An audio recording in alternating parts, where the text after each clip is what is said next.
na mga boss, kakapasok lang na balita. Grabe si Abante, ginulat si BP Sara, tumistigo na si Trillanes. Galing sa drug lord ang pera ni Duterte, binasahan na ng impeachment. Base sa impormasyong kumakalat ngayon sa social media, mismong si Congressman Benny Abante nang nagsalita na nahilo siya sa dami ng zero na pinakita ni former Senator Antonio Trillanes na pera ni Vice President Sara. Kaya hinamon ni Abante si BP Sara na huwag magtago sa salitang confidentiality. Ipaliwanag daw niya kung paano lumobo ang salin niya sa AMLA. Dahil after 10 years ngayon lang daw nila to nakita na totoong sinasabi ni Trillanes na bilyones ang pera ni BP Sara sa AMLA. Kaya ito sabay-sabay nating panoorin kung paano si Congressman Benny Abante, grabe ginulat si Vice President Sara. Tumistigo na si former Senator Antonio Trillanes, galing sa drug lord ang pera ni Duterte, binasahan na ng impeachment. Tara, panoorin natin to. Nabasa ko po yung salaysay ninyo at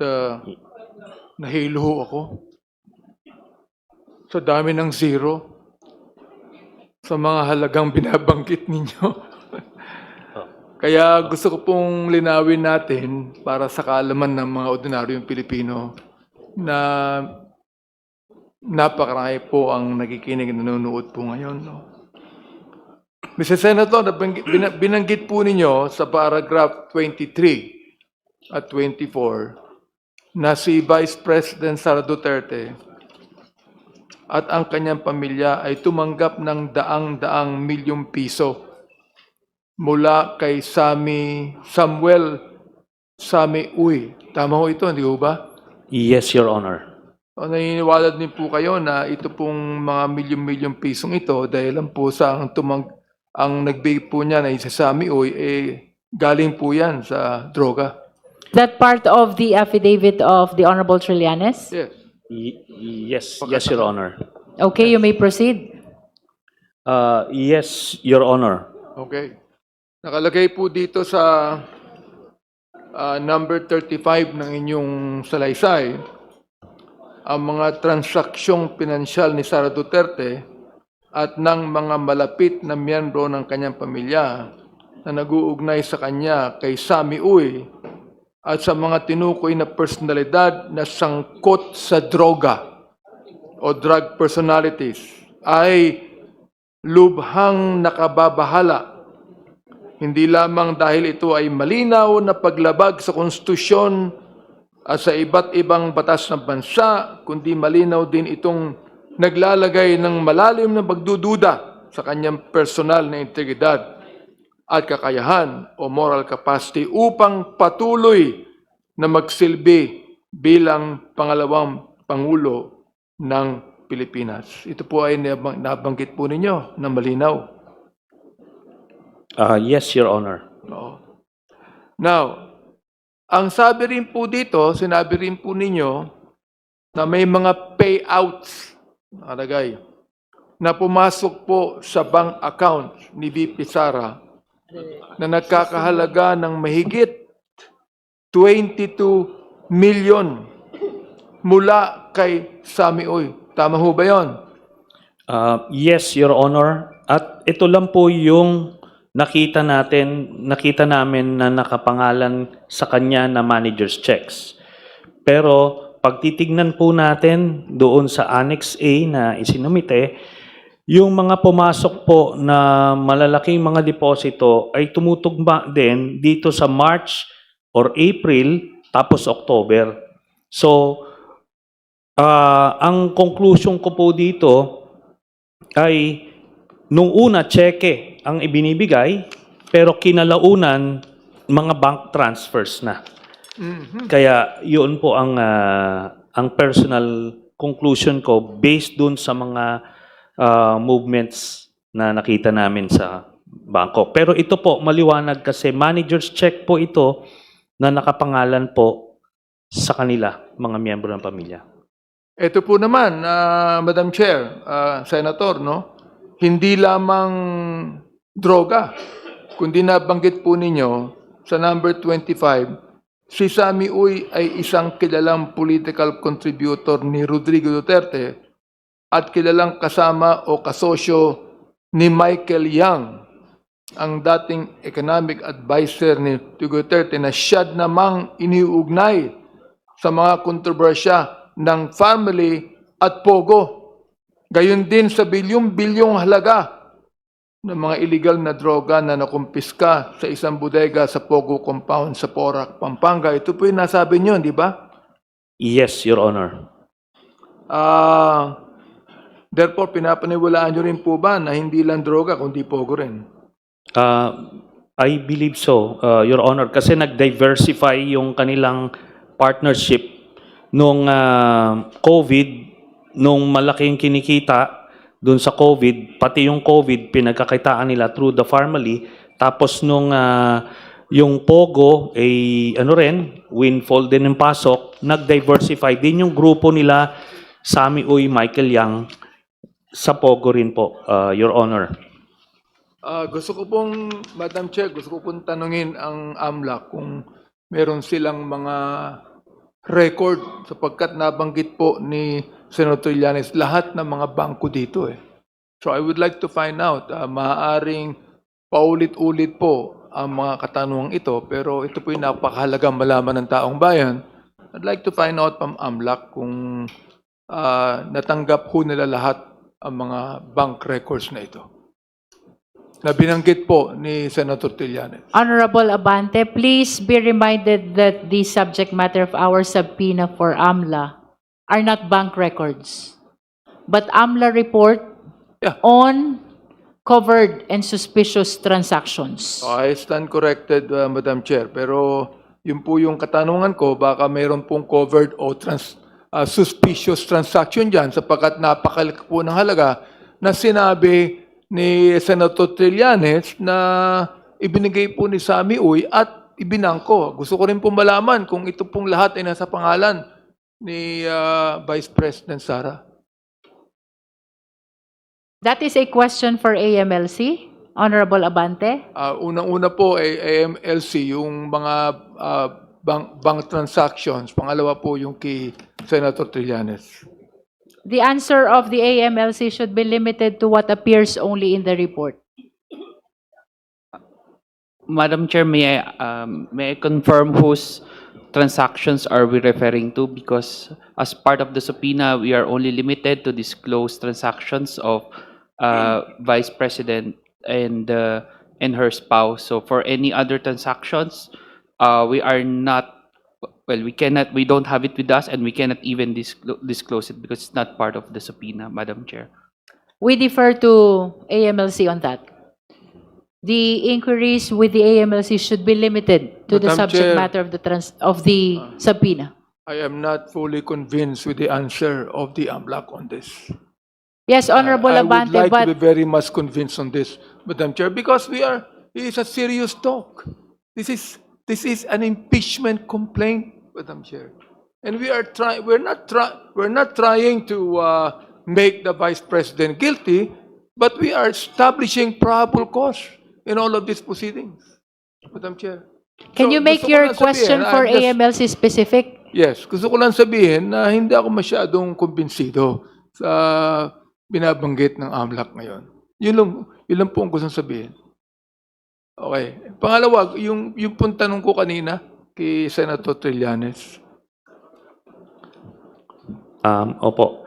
So, ito pong, nung pinofile namin itong si Sammy Uy, talagang siya ang tagabigay during the time ni Duterte. We have informants na nagsasabi na si Sammy Uy ang tagabigay talaga doon sa mga anak. Yung mga kinikita nila Michael Yang, so merong sosyo, may dividendo po. Yung bukod sa mga na-record sa banking system, meron din pong cash. So mabigat po yung naging partnership nila. Opo. So habang, Madam Chair, habang pinapakinggan ko po ang naging presentation at testimony ni former Senator Trillanes, I think it is important to put on record na ang narinig natin ngayon na hindi lamang haka-haka o mere accusation na walang basehan. Nakita po natin lahat ang ating nalaman dito. May basihan lahat ng sinabi ng resource person ngayon at bilang isang miyembro ng committee, ang takeaway ko dito ay simple lang. These are matters that deserve verification. Ang mga inilalahad ngayon ay nangangailangan ng mataimtim na pagsusuri. Hindi naman po natin sinasabi dito na ito na ang final conclusion. Hindi pa po. Subalit may sapat na basihan para sabihin na kailangan pa itong suriin ng mas maigi. May I continue on with my manifestation, Madam Chair? You may continue, Honorable Abante. Gusto ko lang pong sabihin sa aking manifestation, bakit po kinakailangang sumipot ni Vice President Sara dito? Alam nyo, Madam Chair at my dear colleagues, ang hirap sa atin, kapag ordinaryong tao ang may kaso, arrested agad. Pero kapag bilyon na ang pinag-uusapan, biglang confidential o kaya ay busy sa trabaho. Iniwala po ako that when serious allegations are raised, Congress has only one responsibility: to act, to examine, to let the process move forward. Ako po, I am disappointed na wala ang ating Vice President. But I'm not surprised, Madam Chair. I'm not surprised. Pero mas maganda sana kung nandito siya sapagkat palagay ko nakikinig siya. Alam niya lahat ng pinag-uusapan dito. Oho. Now, the Vice President has shown a pattern. Matapang sa salita, pero umiiwas sa tanong. She is tough when speaking to media, when issuing statements, pero kapag haharap sa proseso, biglang nawawala. Madam Chair, this is not only about attendance.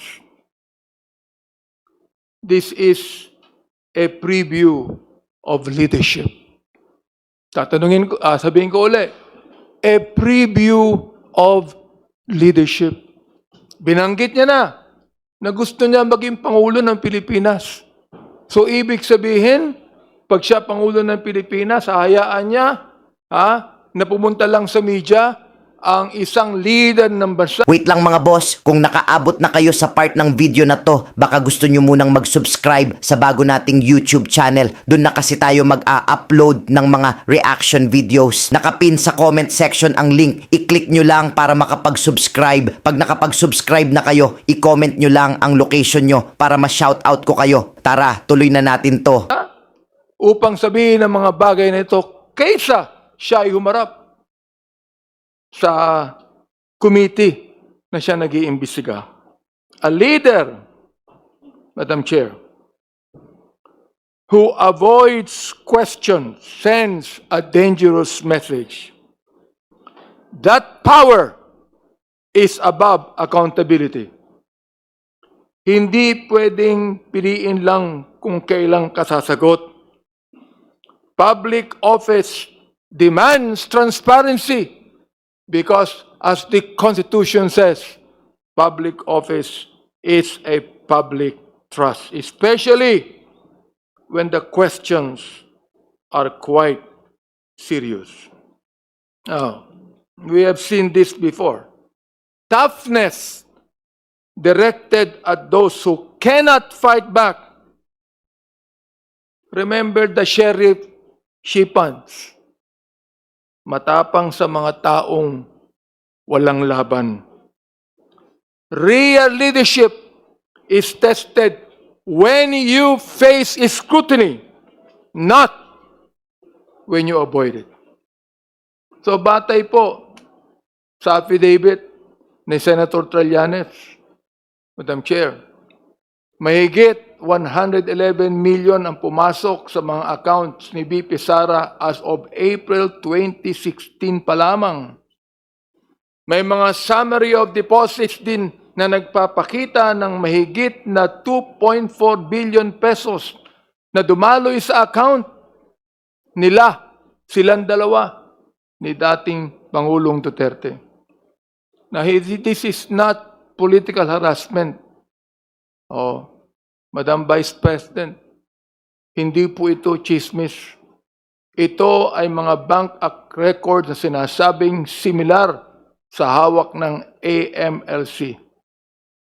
Kapag mali ang computation ng Senator Trillanes, sana pumunta po kayo rito, Madam Vice President, upang i-correct niyo kami. The simple life image, Madam Chair, sinasabi ninyo, Madam Vice President, na simple lamang ang buhay nyo, pero ang dami nyong abogado. Oh. Pero paano naging simple ang buhay kung may daang-daang milyong pisong payout mula sa isang tao na iniuugnay sa droga at sa pogo? Transparency is a must, Madam Chair. Ang sabi nga po, na sinabi ko na nung una kong manifestation dito, dalawang konstitusyon na pinapaniwalaan ko. Ang Konstitusyon ng Republika ng Pilipinas at ang Biblical Constitution na ang sabi, the truth shall set you free. Pero sa Kongreso, ang truth ay makikita lamang kung sasagot ka sa tanong. Oo. You are the second official of this land. Hindi pwedeng sa video ka lamang sumasagot habang kami rito ay naghahanap ng katotohanan. Madam Chairwoman, it is high time for Vice President Sara to face these allegations of ill-gotten and hidden wealth. Ill-gotten and hidden wealth. Ayaw kong maniwala sana rito. But if the Vice President will appear here and explain all of these allegations, then we will be able to find out the real truth of the matter. Show us your SALN. Explain the Sami Uy checks. And prove to the Filipino people na ang yaman ninyo, Madam President, Madam Vice President, ay galing sa pawis, hindi sa payout. Huwag po tayong magtago sa sayaw ng tinatawag nating confidentiality. Yan lamang po ang aking manifestation, Madam Chair. Salamat. The committee notes the manifestation of the Honorable Chair. Abante. Honorable Honorable, acknowledged after Kong Percy. Honorable Sendanya and then Honorable Mika Gonzalez. Thank you. Thank you very much, Madam Chair. Good afternoon. Nasa siguro 8 oras na yata tayo ng conversation today. Pero sigurado po ako marami sa ating mga And kababayan. we have 2 more resource persons. Yes, Madam Chair, we'll keep it brief. Magandang hapon po, Senator Trillanes. Magandang hapon, Your Honor. Dito po sa sa Annex A, sa inyo pong sinumpang salaysay, nandito po yung BPI Julia Vargas branch sa Ortigas. Ito po ba yung may confirmed na transaction dated February 25, 2010, similar to the transaction made by Sami Uy to Sara Duterte and former President Rodrigo Duterte? I will check on that. Yung kay Sami Uy kasi account po niya yun na binigay niya na in-encash na manager's checks nila Sara Duterte and the other family members. Pero yung sa Julia Vargas, ito yung main account na joint ni Sara Duterte and ni Rodrigo Duterte, Your Honor. Maraming salamat po, Madam Chair, Mr. Senator. Kahapon po kasi nabanggit ko kanina, nag-deposit po ako sa account na ito ng 448 pesos. So we'd like to request the Secretariat to kindly share and show to Senator Trillanes the deposit slip for him to confirm if this is the said joint account ni VP Sara Duterte and former President Rodrigo Duterte. Comsec, please approach Honorable Sendanya. You will be showing the deposit slip to Senator Trillanes for his confirmation whether the accounts are the same. The deposit was made yesterday, April 21, 2026, and the amount was 448 pesos.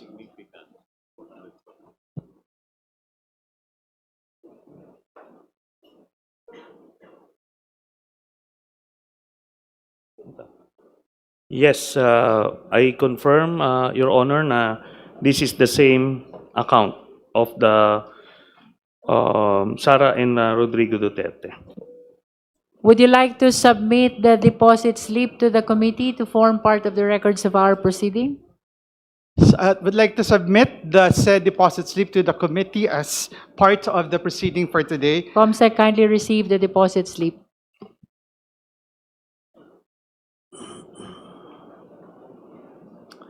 Madam Chair, Mr. Senator, can you confirm kung dito po ba sa BPI Julia Vargas na account na ito pumapasok? Ito pong drug money ni na VP Sara at former President Rodrigo Duterte. Ito po ang main account na nakita ko na pinagdadaluyan ng malalaking mga deposito. So yan po ang aming conclusion, Your Honor. So initially, from 2011 to 2013, noong mga panahon na yun, every 6 months, cheque ang ini-issue ni Sammy Uy sa bawat miyembro ng pamilya. But at some point, nag-shift sila doon na lang sa inter-branch transfers, Your Honor.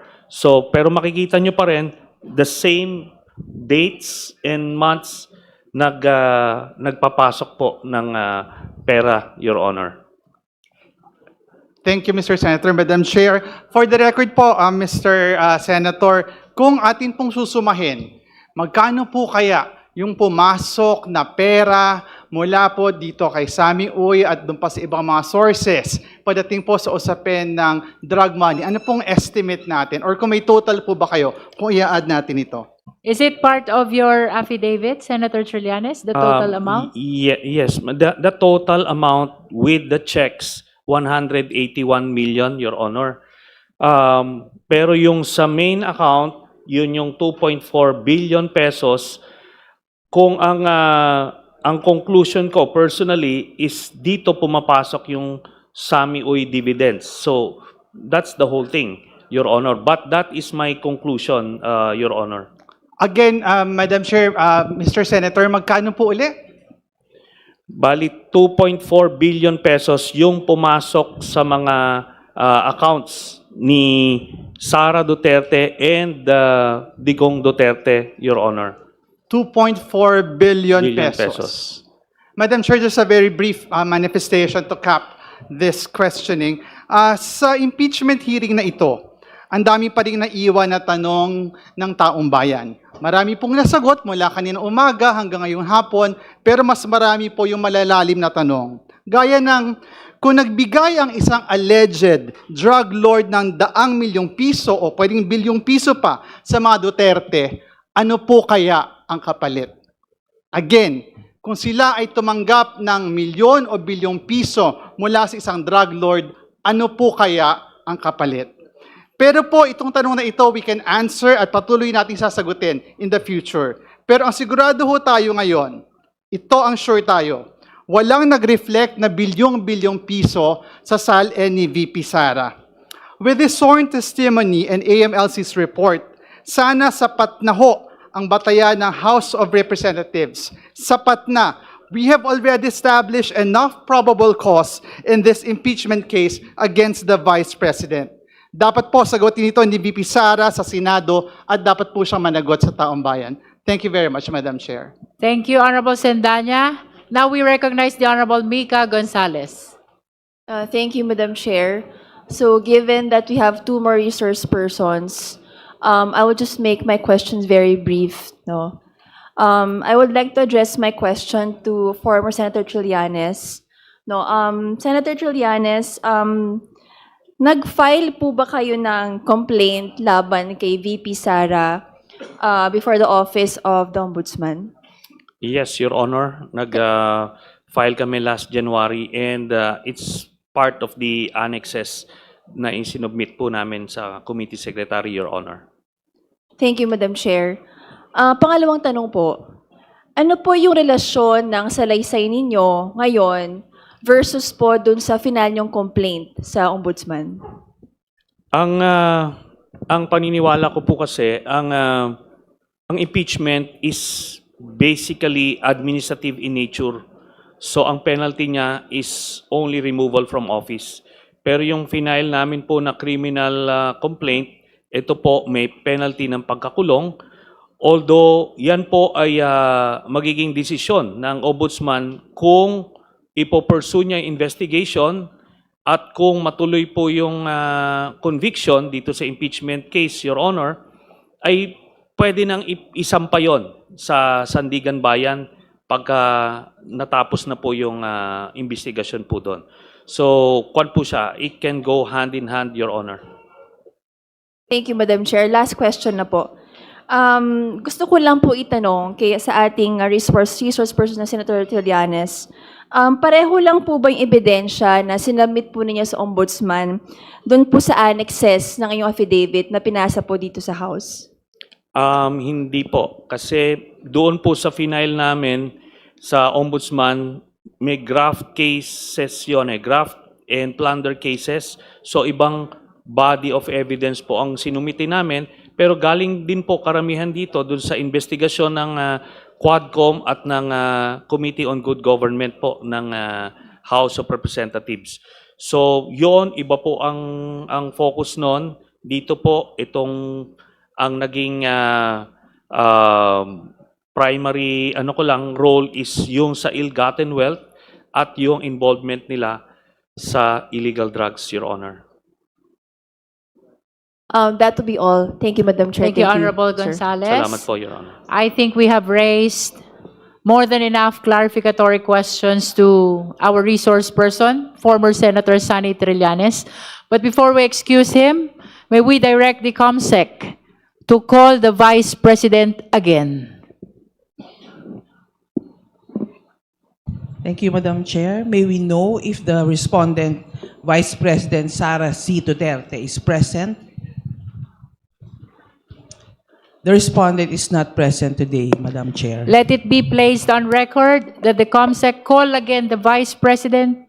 That is for the purpose of the committee to be able to cater the opportunity to present her evidence, including counter evidence, including as well raising clarificatory questions to resource person, former Senator Sonny Trillanes. But of course, that should be done through the justice members. That is for the record. Ngayon, ikaw bilang Pilipino, ano ang masasabi mo at reaksyon sa balitang ito? Mag-iwan ka ng komento mo sa ibaba at atin pong babasahin isa-isa.